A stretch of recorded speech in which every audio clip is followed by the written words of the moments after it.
Voici un tutoriel un petit peu plus poussé sur l'utilisation de régression. Au préalable, j'ai enregistré les variables expérimentales obtenues grâce à un logiciel de pointage d'images et je vais les exploiter dans Régressi. Donc pour cela, je fais Fichier nouveau presse-papier. Par défaut, je vais avoir deux fenêtres qui vont apparaître. Une fenêtre qui m'indique que j'ai bien récupéré ces grandeurs grâce à un pointage sur AviMaker, et une fenêtre de graphique où je vois apparaître les grandeurs en fonction du temps. Je vais exploiter tout ça pour calculer une vitesse et des énergies, par exemple potentielle ou cinétique. Donc je clique dans Tableau. Ici, sur cet onglet, je vais apparaître les valeurs de ces variables expérimentales. Pour calculer la vitesse, donc sa composante horizontale et verticale, je vais donc cliquer sur Ajouter. On est dans le cas d'une dérivée. La vitesse, c'est la dérivée d'une coordonnée en fonction du temps. Donc, la vitesse Vx.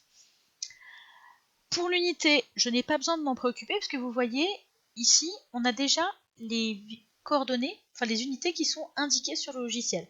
Donc ça sera fait automatiquement. Ça permet aussi de vérifier qu'on ne s'est pas trompé.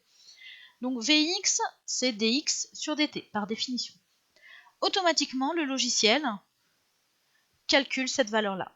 On fait la même chose pour Vy. Je ne remplis pas les unités, ça sera calculé tout seul. Et c'est une dérivée Vy qui correspond à dy sur dt. Donc j'utilise le menu déroulant pour noter dy sur dt. OK. Encore une fois, la grandeur est indiquée et là on peut vérifier que la vitesse a la bonne unité. Pour calculer une énergie potentielle de pesanteur, par exemple. L'énergie potentielle de pesanteur, c'est la masse du système fois l'intensité de la pesanteur, donc le petit g, fois la hauteur. La masse et l'intensité de la pesanteur sont des paramètres. Donc je peux demander au logiciel de les ajouter. La masse, je vais l'appeler m, et son unité, c'est des kilogrammes. J'en profite pour ajouter aussi le paramètre de l'intensité de la pesanteur g, qui est en mètres par seconde au carré. OK. Pour voir apparaître les paramètres et donc les compléter, ici vous avez un onglet paramètres. La masse, je vais la mettre en donc en kilogrammes et sa valeur elle est de 200 grammes. Donc ça fait 0,2 kg. Pour G, c'est 9,81. Donc là on a les grandeurs qui apparaissent. Maintenant, comme le logiciel connaît M et G, je peux les utiliser pour calculer l'énergie potentielle de pesanteur. Donc je retourne dans Tableau, comme ça je le verrai apparaître, ajouter. C'est une grandeur que je demande au logiciel de calculer qui n'est pas une dérivée, donc je clique sur grandeur calculée. Mon énergie potentielle de pesanteur, je l'appelle EPP. Si je ne me suis pas trompé, l'unité qui apparaîtra sera des joules.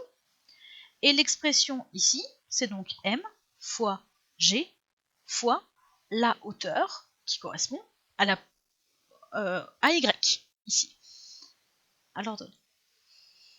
Et on voit bien que c'est mis en joules. Pour calculer l'énergie cinétique, il me faut la vitesse au carré. Je n'ai pas la vitesse, j'ai uniquement Vx et Vy. Donc on va demander d'abord au logiciel de calculer V carré. Enfin la vitesse, oui, V carré. V carré, ça va être Vx fois Vx plus Vy fois Vy. L'unité est bonne. Et je peux, de la même façon, en demandant une grandeur calculée, calculer l'énergie cinétique. Je ne mets pas l'unité, je pourrais vérifier. C'est 1/2 de M et de V carré. Alors pourquoi est-ce que je n'ai pas utilisé le petit 2 ici? C'est parce qu'en fait le logiciel ne le reconnaît pas. On ne peut pas utiliser avec Régressi des opérations mathématiques en nom, car ce n'est pas un nom. Je ne pourrais pas écrire divisé par 2 par exemple. Celui-là, ça n'existe pas, il ne le comprendrait pas.